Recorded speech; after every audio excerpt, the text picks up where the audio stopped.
Hi, I'm Nick Gillespie. What's the best way to think about abortion rights and Supreme Court Justice Samuel Alito's arguments for overturning Roe v. Wade and Planned Parenthood v. Casey from a libertarian perspective? I spoke with constitutional scholar Josh Blackman, a professor at South Texas College of Law, an adjunct scholar at the Cato Institute, and a blogger at the Volokh Conspiracy. Blackman is an unabashed admirer of Alito's draft, writing that it meticulously dissects and forcefully responds to every conceivable position in favor of retaining Roe and Casey. I'm not convinced of that, and in a wide-ranging conversation about the history of abortion, the changing nature of the Supreme Court, federalism, and partisan politics, we go deep on whether returning decisions about abortion to the states will increase or decrease individual liberty. This is an important discussion about a topic that's going to dominate politics for months, if not years to come. Here's my reasoned conversation with Josh Blackman. Josh Blackman, thanks for talking to Reason. Thanks, Nick. So I am talking to you the day after, or within hours, let's say, of not a completely unprecedented, but a very rare moment in kind of Supreme Court ania, where a draft decision has been leaked by Sam Alito, in which he seems to be saying that the Supreme Court is set to overturn Roe v. Wade. What's in that draft, and where is it taking us? Well, again, this was a draft as of February. We have no idea if it's even current or if any changes have been made. Might not even be a majority anymore. But the opinion has, I think, two primary parts. The first part of the opinion explains why Roe v. Wade was wrong as a matter of constitutional law. The second part of the opinion explains why this precedent should be discarded in light of what's called stare decisis, the idea that courts stand by precedent. So it's about half and half. So the opinion runs about 67 pages. The last 30 pages are what we call appendixes, right? These are lists of various abortion laws. So we're talking about 67 pages, which I've read all of. I feel kind of like like you were really following a book series, like the Harry Potter series, right? And you got to the last book, and then some jerk said, "Oh, here's what happens on page 734." I read. I feel like I got cheated because I could see the ending before it began. But the opinion walks through history. Explains that from the time of the framing of the Constitution to the framing of the 14th Amendment till the middle of the 20th century, states banned abortion. And there wasn't any indication that this was a right, let alone a fundamental right that ought to be protected. The Roe court sort of said there's this right to abortion. Maybe it's in the Ninth Amendment. Maybe it's in the Due Process Clause. Who really cares, right? It doesn't really matter where this right is, but this is a very important aspect of privacy, which was the sort of mantra of the court at the time. Alito says that this has no basis in the Constitution. And I don't think people really disagree with that. Alito quoted a number of liberal scholars, Lawrence Tribe, Mark Tushnet, among others, who say this right was manufactured. And of course, Ruth Bader Ginsburg, also famously a critic of Roe v. Wade as well. Of course. Justice Alito, I'm sure, enjoyed quoting RBG, Ruth Bader Ginsburg, who said that the Roe decision was a mistake because the backlash to Roe. Let me take a detour. People don't realize that in the 1960s and 70s, there was no evangelical movement against abortion. It didn't exist. In fact, states were moving towards liberalizing abortion laws. And if Roe hadn't been decided, maybe in 10 years, most states would have allowed abortion.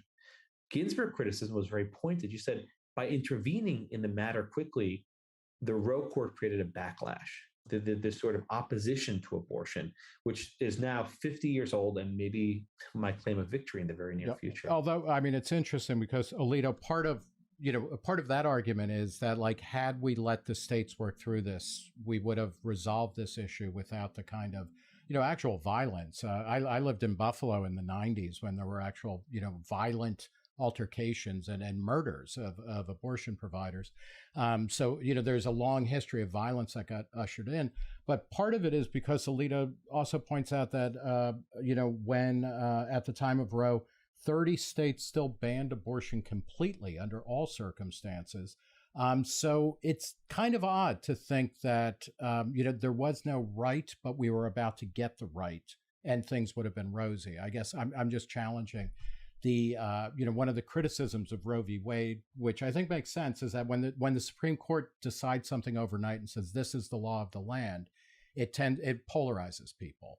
But I got a feeling that abortion, as it moved forward, whether it was done state by state or not, it would have been a big hot button issue. Oh, of course. Alito also walks through what it means for something to be a right, and this is something that reason editors are familiar with. We have the 14th Amendment ratified in 1868, and we have the Privileges or Immunities Clause ratified in the same year. We have the Ninth Amendment ratified in 1791. And these are the fonts, the sources of what you might call an unenumerated right. Alito says, look, you can have rights that are not written down. The Second Amendment, easy, right? Free speech written down. But what about rights that are not enumerated, rights that are not written down? And Alito says for something to be an unenumerated right, it must be fundamental. It must have deep roots in history. And if a majority of states banned something at the time the 14th Amendment was ratified, maybe it was allowed, maybe it was not, but it can't be called a right. And he takes a very historical approach to rights that the modern court's been trying. In other cases involving gay marriage, there was no right to gay marriage in 1868. It would have been insane to say that. So the court here is repudiating some of the doctrines that have allowed for expansive liberty-based. Well, from a libertarian perspective, this strikes me as worrisome. Regardless of whether or not Roe v. Wade was, a good decision based in readings of the Constitution and whatnot, if the Supreme Court is starting to say, it's kind of like a jurisprudential Amish or something, saying if this technology did not exist at this point in time, we're not going to be using it. Because you mentioned Obergefell, or the idea of gay marriage, which the Supreme Court, made law overnight.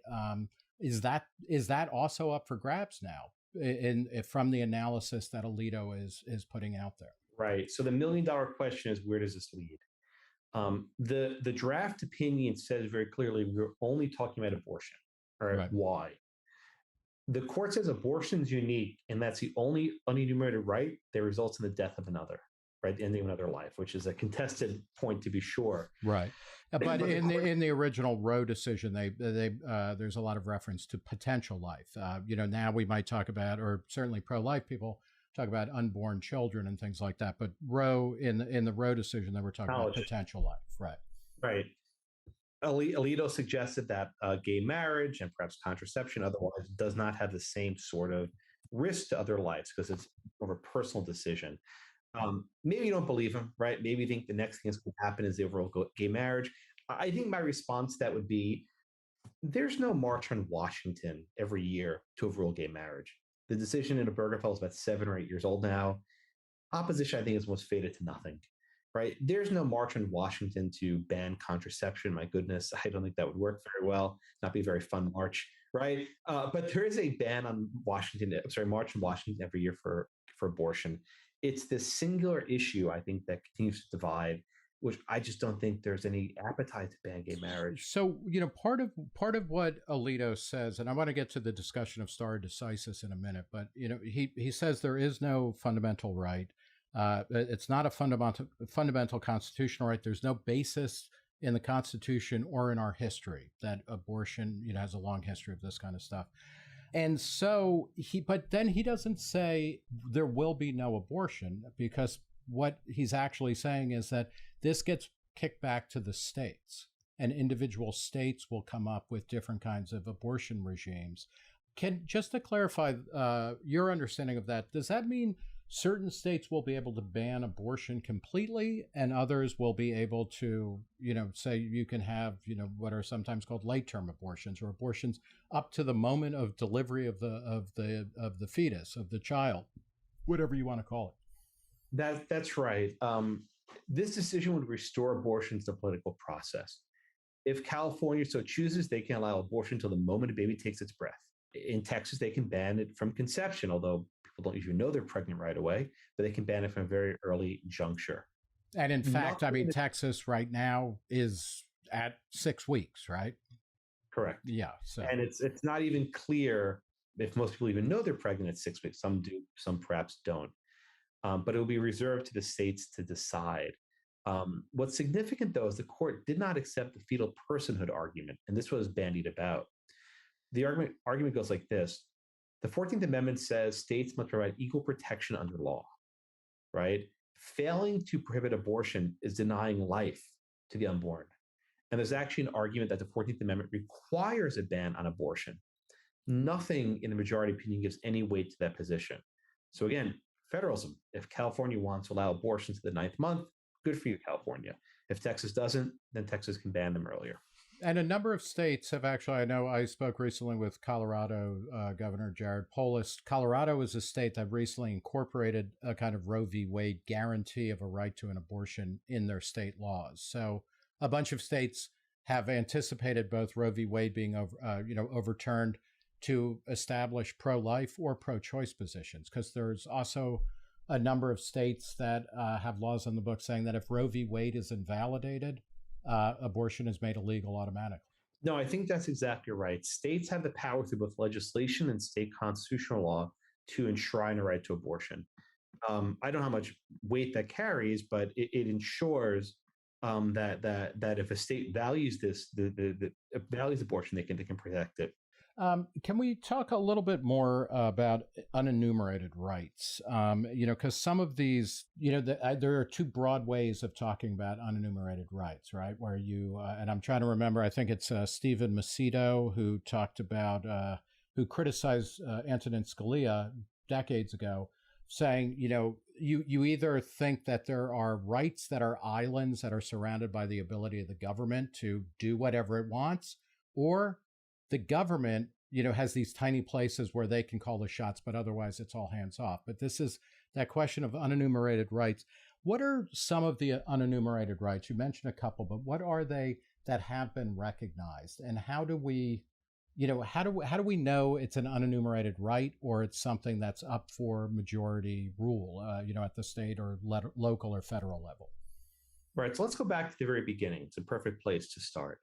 The slaughterhouse cases, decided in 1873.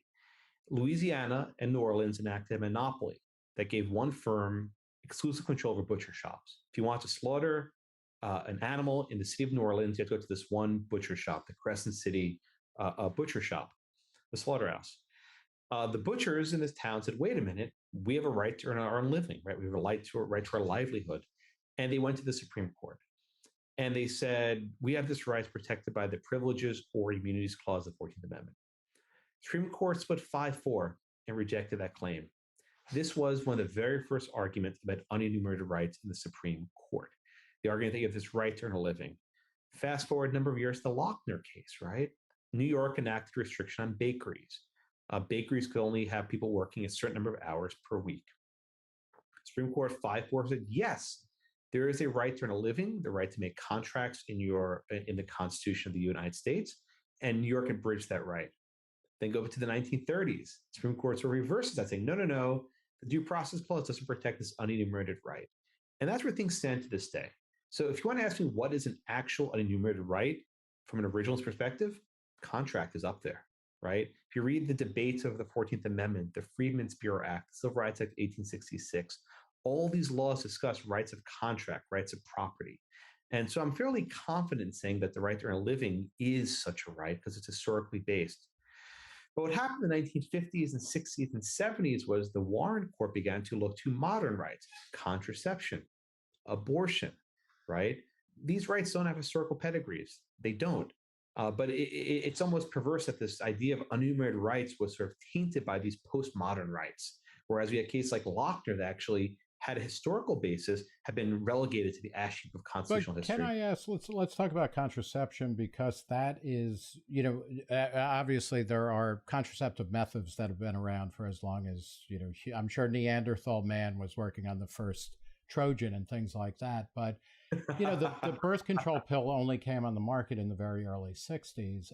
Griswold v. Connecticut, which is a case about married couples having a right to contraception, which, isn't it? You can't expect that to have been legislated before there was, birth control pills, right? So is it, I don't know, is it kind of mendacious or kind of off kilter to say, well, you don't have an unenumerated right to birth control pills because, when the founders were kind of putting things together, birth control pills didn't exist. The fact that people could do something without criminal sanction doesn't make that thing a right. The reason why I'm confident about talking about right of contract is there's lots of discussions of this is a fundamental right. There's legislation guaranteeing it, right? Even if abortions were allowed in various cultures throughout history, that doesn't mean it's a right. And I suppose this is an area in which libertarians perhaps take different positions. But when I say the word right, I mean actually recognize in judicial decisions, in legislation, in constitutional amendments, something. The fact that something's allowed doesn't elevate it to that. We do lots of things we can do, but that doesn't mean the legislature couldn't change its mind tomorrow and ban that thing, right? According to the due process of law, there are things that we can do today that we can't do tomorrow. Is is the fact that if Roe v. Wade or Roe is up for grabs, does that mean that Griswold is up for grabs? As a constitutional matter, Griswold was an embarrassment. Justice Douglas wrote this opinion where he said, well, we have this Bill of Rights, the first, not the second, the first, the third, the fourth, the fifth, and sixth, seventh amendments, right? And there are these zones of privacy, these penumbras from the emanations, right? It's just absolute nonsense. And by that, you just mean he's kind of making it up. This is not. Well, he was actually worse than making it up. At the time, the court didn't want to say there was an unenumerated right. So they said, well, it's based on the Bill of Rights. It's from these penumbras. We're trying to stick to the text of the Constitution. It's incoherent. But I'll be completely frank, there's no political will to overrule Griswold. And give you a fun fact, even when Griswold came up, the Connecticut legislature was trying to repeal the law. No one wanted to enforce this law because it's a stupid law. Who the hell wants to go into bedrooms and check what married couples are putting on their genitalia? You know what? There's people who are clearly interested in regulating, in regulating sexual practice, sexual orientation, sexual discussions, right? I mean, where that's a major conversation we're having. So. Again, there was a shift though, because privacy in Griswold meant what are you using in your bedroom, whereas privacy in Roe means it's a medical procedure with doctors of your shoulders. It's not in the intimacy of your partner. So I think even the conception of privacy shifted. These are two different kinds of privacy at issue. Yeah. So let's before we move on to stare decisis, what are the implications?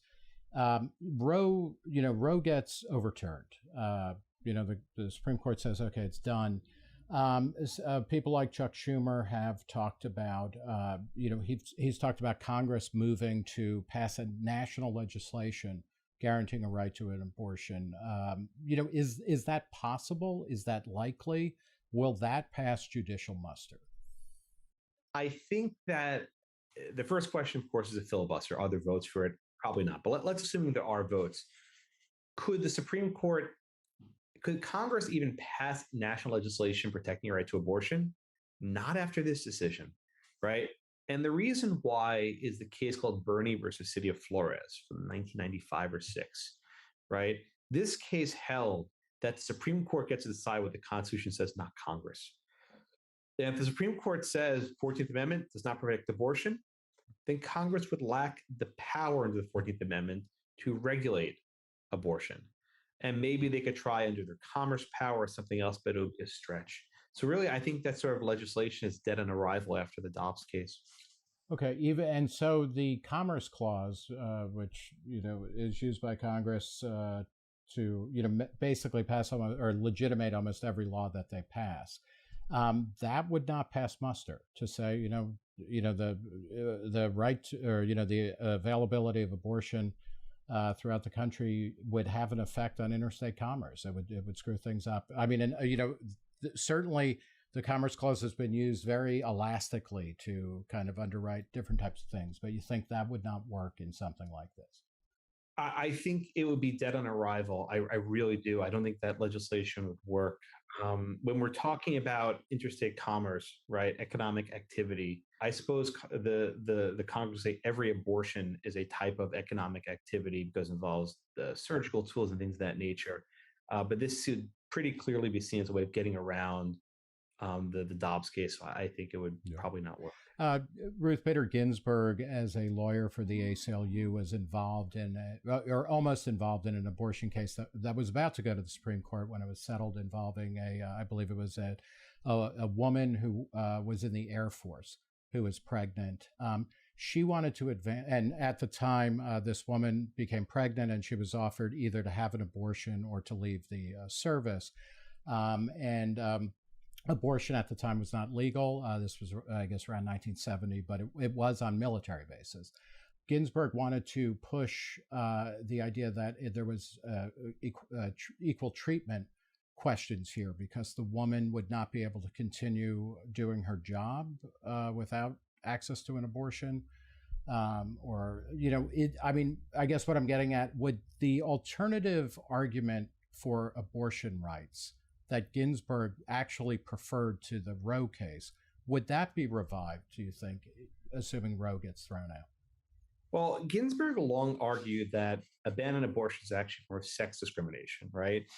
If you saw the movie On the Basis of Sex, that was the thing. Everything is sex discrimination. Alito addresses that. He hasn't named it, but he addresses it. He says, no, no, no, no. The fact that an abortion ban falls only on women is just a fluke of biology, right? This is not a law targeting women because they're women. It's targeting abortion. And, well, generally women are the only people who can have children, actually.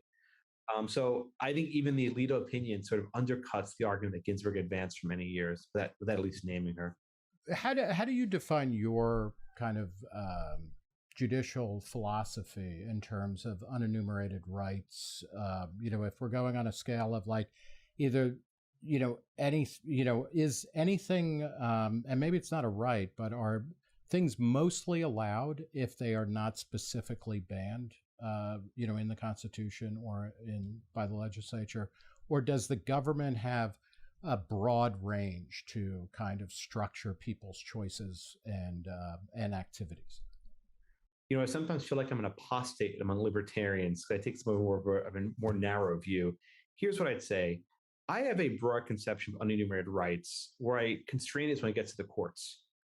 If I am a judge, I'm going to be very cautious before I start declaring legislation unconstitutional, unless I have a very solid basis in history. I actually prefer the framework from Washington versus Glucksberg, which again is not popular among libertarians. Would you explain what that is? Yeah, Washington v. Glucksberg involves a right to assisted suicide. I think people said, does the Constitution protect the right to assisted suicide? Supreme Court said no, but they didn't all agree on the rationale. Chief Justice Rehnquist wrote that we only protect those unenumerated rights that are deeply rooted in history and tradition. And this is what Alito adopts, right? That unless you show some basis somewhere in the last 700 years of Anglo-American law, is there this existing right? Otherwise, the answer is go talk to Congress, go talk to the legislature. The reason why this opinion is now popular among libertarians is it leads to some very non-libertarian results. So I'll give you a case. It was an appellate case called Abigail Alliance von Eschbach. Right, this was a person who wanted experimental drugs from a pharmaceutical company that had not been approved by the FDA. And this person said, look, I'm very ill. Let me try these experimental drugs that have not been approved through a million rounds of review. And this went to the courts.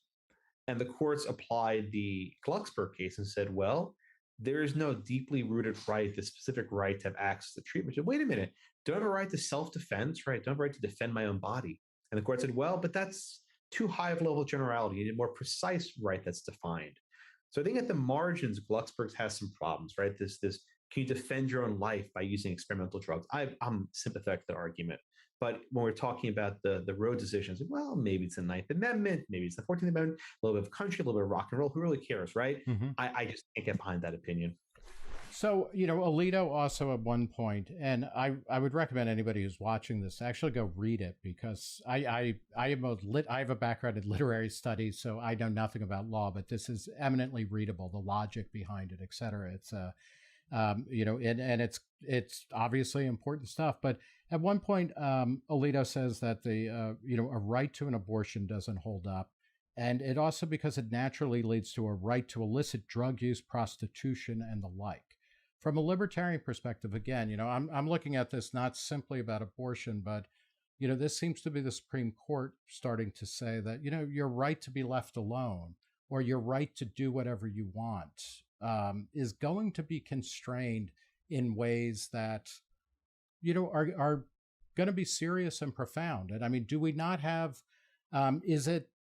we don't have a right to drug use. We don't have a right to purchasing sex if it's available or anything like that. Again, we don't have a right to do it. Legislatures can allow it, but does the U.S. Constitution mandate it? And I'm sorry, the law professor coming back to that point, but libertarians, I think, often speak of rights without realizing that the right may be enforced by the state constitution or by the state legislature, not by the U.S. Constitution. So fundamentally, this 150 years ago. Yeah. So fundamentally, I mean, what you're talking about and what this decision is about whether or not the U.S. Constitution sanctions a particular freedom, essentially, right? A freedom from government constraint. And the argument then is not for abortion. And this goes even further. The majority opinion repudiates Lochner, right? It repudiates the basis on which there is even historically grounded rights.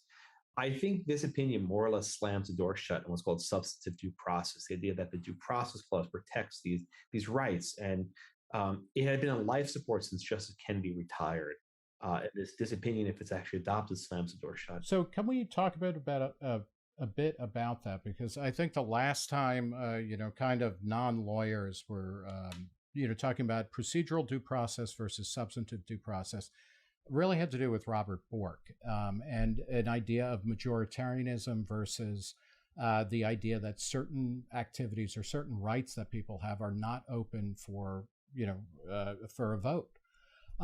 If substantive due process, which as I understand it is the idea that there are certain rights that can't be legislated away, if that is gone, then are we in an era of majoritarianism where suddenly 51% of the population gets to tell the other 49% what they can and cannot do? Right. And Alito actually, he addresses this in sort of a quirky way. He says, well, in Mississippi, a majority of the voters are women. Mm-hmm. So he says basically a majority of the voters in Mississippi supported this and they're women. No, I don't know how those numbers line up. I can't. No, well, and it's also fascinating. I mean, that when you look at the gender split on abortion, there's really basically men and women, they're all distributed across different positions. There's not a clear gender difference. Yeah, the numbers are not where you'd expect them to be. It's fascinating. So I think what Alito's saying is, look, this is a law passed by overwhelming majority in the state of Mississippi, which has majority women voters. So again, it comes back to the question of what is the right, who gets to define it, who gets to enforce it. But does that worry you as a libertarian? I mean, I understand that if you invoke substantive due process, and it means, I get to determine what rights come before the state and, from God or whoever. And, I like these rights, you don't, but you're out of luck. But, when you're talking about majoritarianism, it just seems like, a lot of bad stuff can happen that way. Well, you're presuming that the Supreme Court is libertarian, which it was for much of the 20th century, right? If you had a very conservative Supreme Court, I don't think you'd want them making decisions about what your rights are. You might prefer those who can elect and choose. So really, it where you sit depends where you stand. Where you stand depends where you sit, right? It's given our current Congress, the people of California can keep their laws as liberal as they want them, and the people of Mississippi make them conservative. Look, you also vote with your feet, right? You don't have to live in Texas. And I think increasingly this sort of gives a boon to federalism that people can choose where they want to reside. And it's been very clear. These demarcations now perhaps are clear since the Civil War. I don't know, between the North-South split. Part of the Texas law that's in play now is that people can bring charges against people who help women get abortions, procure abortions. Is there anything in this ruling that speaks to that, about the criminality of the criminalization of helping somebody get an abortion or anything like that? Right. So criminality is tricky, right? If the court actually overrules Roe, Texas's criminal abortion statute comes back to life, right? It was never erased in the statute book. It was just declared unconstitutional. So effective tomorrow, or not tomorrow, but effective whenever this comes out, a district attorney in Texas could prosecute someone who procures an abortion. And that could include both the doctor who performs it, the person who pays for it, or even the person who gets the abortion. Generally, women were not prosecuted. It's very rare. I'm sure. I think it's happened, but the consensus was you go after the doctors. So this would, I mean, as it stands now in Texas, abortion is functionally illegal. This would basically drive the last nail in that coffin. Mm-hmm. And would it do anything? An unenumerated right is a right. I mean, we have a right to travel. right, as an unenumerated right. Would this potentially restrict that? If you say, "Hey, I'm in Texas, I'm a woman, I'm pregnant, and I'm going to Colorado to get an abortion," would the state be able to say, "You know what? You don't have the right to leave the state if it's to procure an abortion"? You are looking at the next front of litigation. We'll move away from litigating whether there's a right to abortion to whether Texas could legislate extraterritorially. That is, can Texas make it a crime to fund an abortion out of state? Could Texas make it a crime to go to another state to procure an abortion? I mean, not to use a grotesque example, but traveling across state lines to obtain an underage prostitute, right? Texas could come after you for perhaps soliciting prostitution elsewhere. The federal government could as well. I do think the right of travel is in the constitutional history. I think there are limits on a state's power to reach into other states. And here we have a not pleasant precedent, but Fugitive Slave Act, right? The Fugitive Slave Act was an attempt by Congress to facilitate the movement of slaves from north to south. Maryland, for example, allowed a slave catcher to go to Pennsylvania to bring back an alleged runaway slave. And Pennsylvania said, "No, you're kidnapping, right? You are violating our laws." And this went to the Supreme Court. And the Supreme Court said, "No, no, no. Congress said this guy was authorized to go." So we're going to be looking at a new front of litigation about movement between states and abortion. Litigation will not end. I think it'll just simply shift in nature. I also don't know. I mean, this to me, to go back to an earlier point, kicking this to the states, I don't think is going to minimize the confrontations. I think it's going to incite, many new and different ones, in the same way that, I mean, as long as we're talking about the Civil War, kind of like, what happened, in states with popular sovereignty. I mean, when you start saying whether or not slavery can be decided at the local level, people flood into zones in order to affect the outcome, in places like Kansas, whatnot. Let's talk about stare decisis and why, how it plays in this instance, because your analysis, I was reading at the Volokh Conspiracy about how, Roe v. Wade was, again, most people, even if they like the outcome, many people will grant that it was a poorly argued case, and the result is open to challenge because of that. Then in the Planned Parenthood Casey decision, something happens, and it has to do with stare decisis and a couple of other things. Can you talk about how that is a problem as well? And that's also a major part of Alito's critique here. Right. Planned Parenthood versus Casey was a 1992 decision. This case didn't affirm Roe directly. The court said, well, we may not have decided abortion the same way 1973, but it's too late to turn back the clock. And the court said there are reliance interests, that is, women have come to rely on abortion. And the joint opinion said, well, if we overrule under pressure, the court will look bad, right? The court will look like it's responding to pressure. And Alito says, nice try, but not quite, right? The very fact that the court was looking to this pressure suggests that they were responding to the pressure, that they didn't. And don't forget, Nick, the votes in Casey flipped.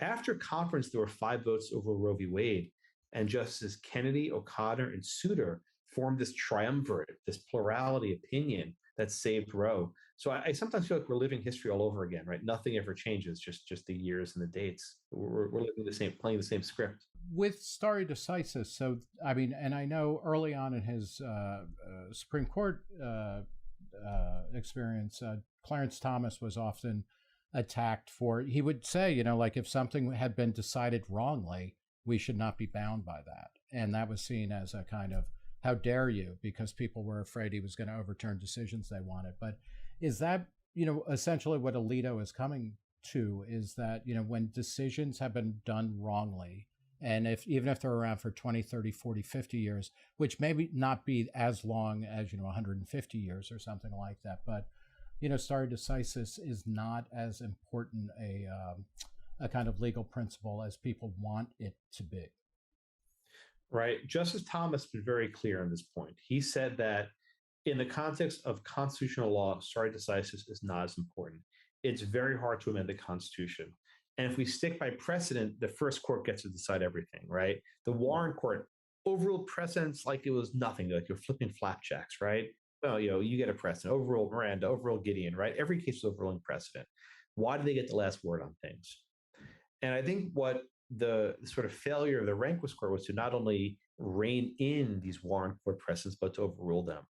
I think what we might start seeing now is actually overruling of these precedents from the 1960s and 70s that are still in the books. What's your sense of where the court is? And you mentioned, this is from February. It says on it, it's the first draft or whatever. So we have no idea what's going on here.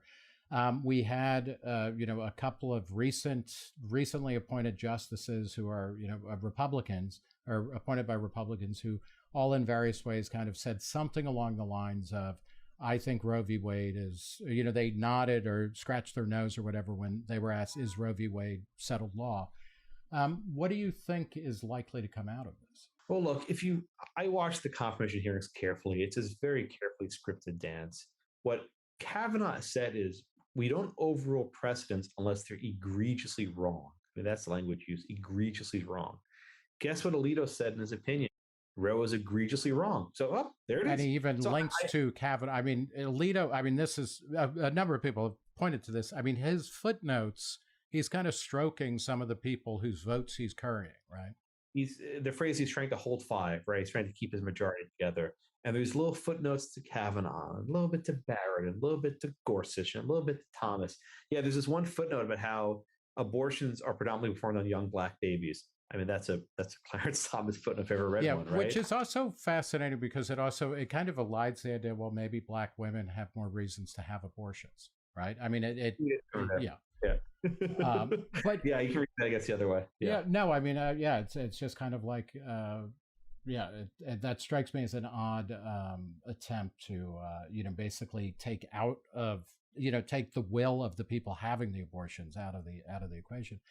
Can we talk a little bit? And I am suspecting you, Josh Blackman, were not raised Catholic. I, Nick Gillespie, am the son of Irish and Italian, first generation Americans. So I can ask this question. I want you to answer it, though. This is an extremely Catholic Supreme Court.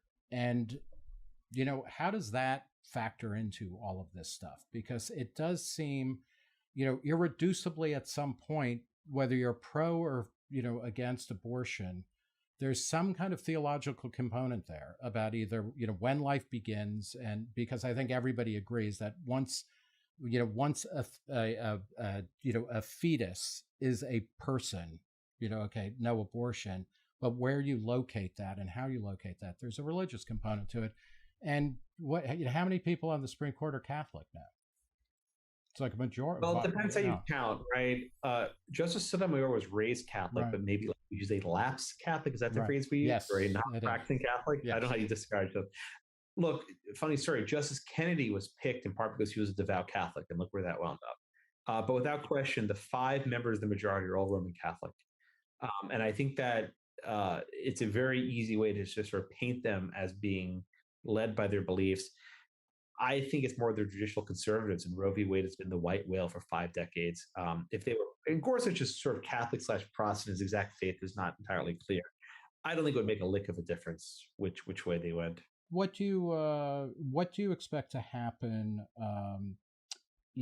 When if it's announced that Roe v. Wade is gone, we have 20-something states, I think, that will immediately invalidate abortion rights.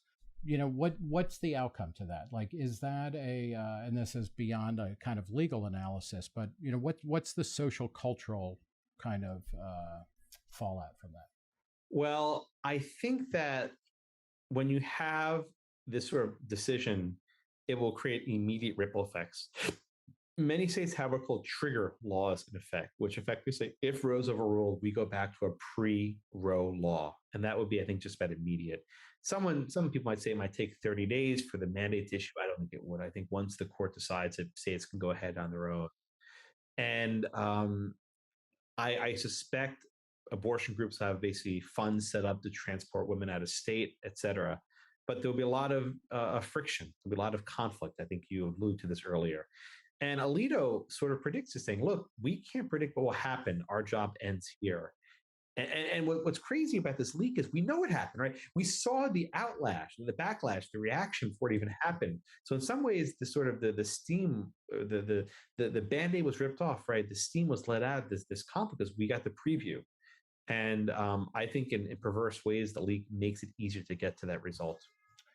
You have kind of hypothesized about who the leaker is, and there's kind of at least three suspects, right? I mean, there's that it was a liberal justice or somebody in the Supreme Court, kind of machinery, who wanted to get this out there to kind of, so people saw it coming and would start mobilizing against it. Other people say it's a conservative that did it because they're trying to especially get John Roberts, who seems to be kind of, the wishy-washy center of the court, to kind of steal up and be conservative. And then others, that it's some other kind of troublemaker. I mean, what's your best guess, or does that matter at all, who leaked it? This leak is insane, Nick. Nothing makes sense, right? So let's break down the possibilities, right? A conservative might have leaked it. Why would a conservative leak alienating Brett Kavanaugh at the most important moment? This only backfires on them. Okay, let's say a liberal clerk leak. If Kavanaugh is still in play, this was the worst way to make him move. He'll stick to where he is, right? If it found that a liberal leaked it. No, nothing makes sense. I've talked to so many people. It's irrational, right? This is like the guy who sets himself on fire on the Supreme Court steps to protest climate change policy. Like, what the hell, right? You're making carbon, right? But it doesn't make sense. It's completely irrational, which is why my thinking is that someone who's not a justice, it's not a clerk, it's irrational. It's someone who wasn't thinking straight. Or maybe this is like your Flight 93 moment, right? Where the ship's going down. We're going to blow this mother up, right? That's the reason. This motherfucker up, right? We're going to just blow it up.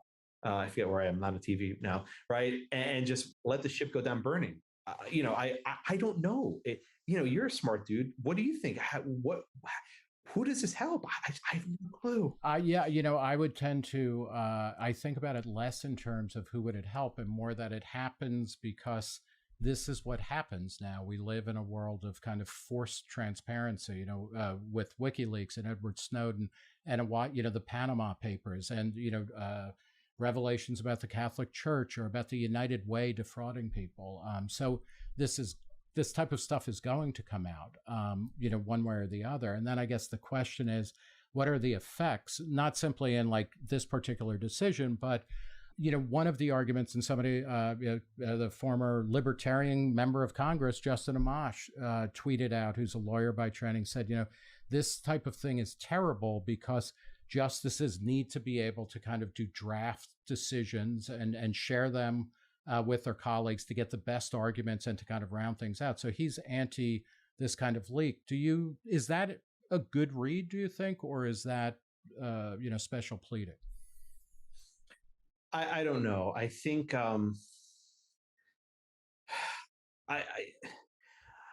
I think this opinion was probably written over the last couple of years, and whoever leaked it reached a point of desperation that there's no hope, right? Which is why I use the Flight 93 analogy, right? This is going down. We don't have any other option. We're going to potentially ruin my career, face criminal liability, right? People can be indicted. The FBI is probably being brought in. Before we know that the law clerks may hook up to polygraph machines. This is going to be ugly. They'll be waterboarding. I don't know. They'll bring in some of the old guy from the Bush White House to start the waterboard, right? I shouldn't joke, but that's actually terrible to joke. But like, what are they going to do? These are at-will employees. They're not subject to any sort of collective bargaining. They can be terminated at will. I don't think they have any Fourth Amendment rights in their computer stations. They might search their phones. They might search their electronic records. So there's a lot of ugliness, and I'm not sure. Maybe Amash is right. I don't know. You're a critic of Justice Roberts and the way that he's been running his court. And I believe you wrote that he needs to have an investigation, which has been announced, and if he can't find the leaker, he's got to resign. What's your thinking behind that? Well, this is an old hobby horse. I thought Roberts has been a failure for many years, and I'll be very precise. With the Obamacare decision, from what I've written a book about this, so maybe take whatever it's worth. Roberts' decision was based on his perception of politics, right? he wanted to issue a ruling that avoided creating a political firestorm. And once that gets out, once people know that the political process can work on the courts, it can be done over and over again. There's a playbook. And I think over the ensuing decade, there have been efforts over and over again where Roberts has shown that the law comes second and public appearance comes first. So really, this leak is a manifestation of Roberts' own policy, right? Someone thought, well, look, it worked with Obamacare. Maybe I can flip some votes here as well. And I do think Roberts has an obligation. And this is not the first leak. In 2020, CNN had a series of stories with intimate discussions of private conferences after the term was over, not before. And I said at the time, Roberts, you have to get a hold of this. There was no statement from the court. And since that went down without any punishment, this happens. And I think one leads to the next. Do you feel that that perception, trust and confidence in American institutions have been cratering for as long as Gallup has been, polling people on this? They have the longest consecutive series of data on, do you trust the government? Do you trust the presidency? Do you trust Congress, et cetera? The Supreme Court always gets high marks, but it's been declining. Partly when you talk about the Obamacare decision, it's whatever side you're on, you realize that these guys and women are not, they're not putting on their thinking caps exclusively and trying to figure out what is the right decision. They're reading the newspaper and things like that. Do you feel like the Supreme Court has lost the trust and confidence of the American people?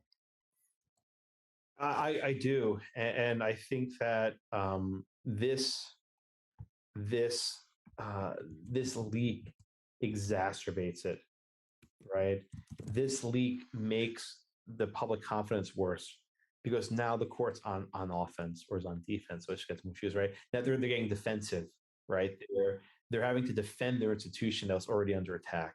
So I think on balance, the court looks ugly after this. I guess as a final question, you mentioned Mark Tushnet much earlier. I'm thinking it's like about 15 or 20 years ago almost. I interviewed Mark Tushnet, who had written a book that was surprising. He's for people who don't know who he is a very progressive legal scholar of considerable note, and I believe in a weird bit of kind of turnabout, Randy Barnett took his office at Georgetown when Mark Tushnet I didn't retired. know that. So it's like how things change, right, in academia at least. Tushnet said that so he wrote a book that was actually he took Clarence Thomas's judicial philosophy seriously, and even if he didn't agree with it. But in talking to him about that, he said, the Supreme Court, people think it is the thing that changes history, but he argued that what the Supreme Court does, sometimes it's a little bit ahead of where people are, sometimes it's a little bit behind, but it's it isn't change. Its society is changing, and it gets reflected in the Supreme Court more than the Supreme Court kind of making change. We're now in a situation 50 years after Roe v. Wade.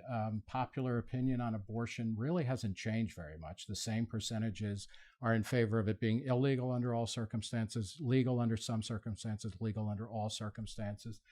Is this going to have a substantial impact on American society, or will it be something when the dust settles, we're like, well, in the same way that Roe v. Wade, there was a movement. A bunch of states, including New York and California, the two most populous states at the time, had liberalized abortion laws.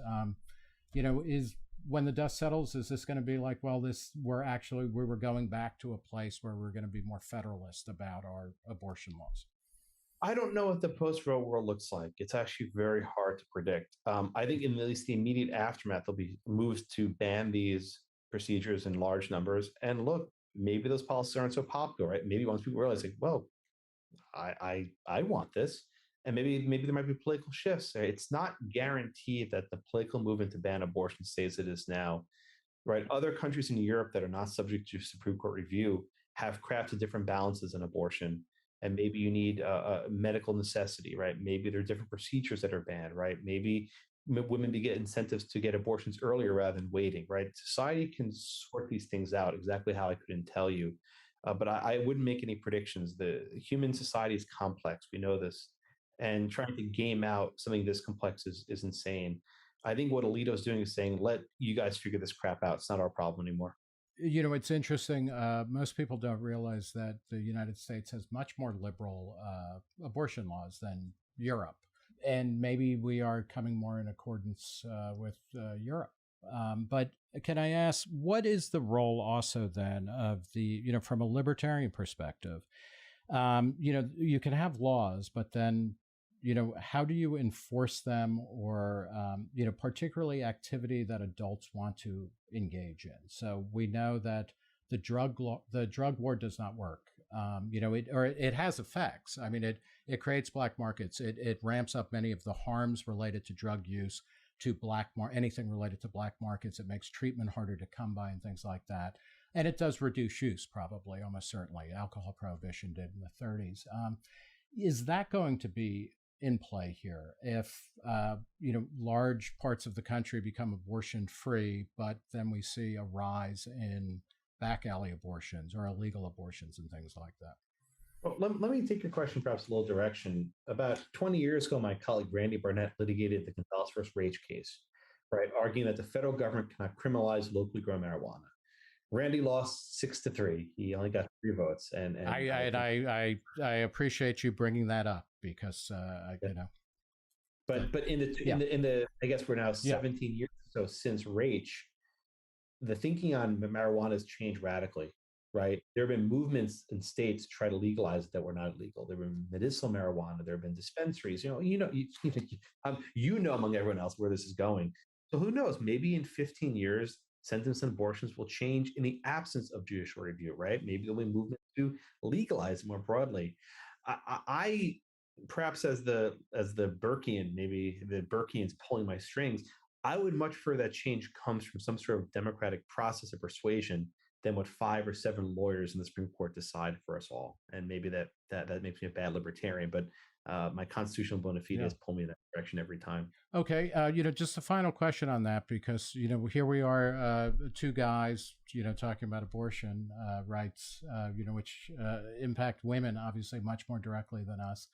How do you do a calculus just generally of a kind of fierce urgency of now question? Because it is, it's easy for me to be like, and I'm extremely pro-choice, but I can be like, okay, yeah, I get it. This is something. It's going to take time, but it'll be a better outcome if it works through the democratic process. And it might take 10 years. It might take 15 years. Angel Raich can just suffer a little bit more because this is a better way to do things. How do you create a calculus for, no, you know what, this is something that is immediate, and that needs to be dealt with in the short term, because, whole worlds, rise and fall while we're waiting for, the states to get their act together. Who am I to decide which is better, right? I suppose that's the answer, right? Those who say this is the better outcome presuppose they have the right answer, and I don't think I do. I am much more willing to let other people decide in the majoritarian process, through democratic process, what the best answer is. I'm not a benevolent dictator. Anthony Kennedy is not an enlightened despot, right? John Roberts is not an omniscient being. We're just people, right? We're individuals. And my sympathies go to Angel Raich significantly, and I fully supported her legal challenges. And I'm surprised at the federal challenges. The legislation has taken so long, but I think we're moving towards the direction. Let's not forget Plessy versus Ferguson to Brown versus Board, almost half a century elapsed. Right? Change doesn't happen overnight. I know people like, oh, there's a meme, everything changes right away, right? Actual change, persuasion doesn't change overnight. This is a lesson Ginsburg taught. When you have 5 lawyers in the Supreme Court make law overnight, it will not be accepted by people, right? Judicial decisions are just parchment. It's just pieces of paper, which apparently are now leaked on the internet, right? But these are decisions, these are paper. And unless there's a legal basis, some political movement behind it, it will not gain traction.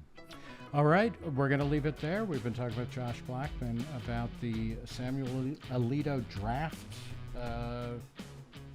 decision or ruling in Roe v. Wade, or overthrowing Roe v. Wade. Thanks so much, Josh. Thanks, Nick. Bye, everyone.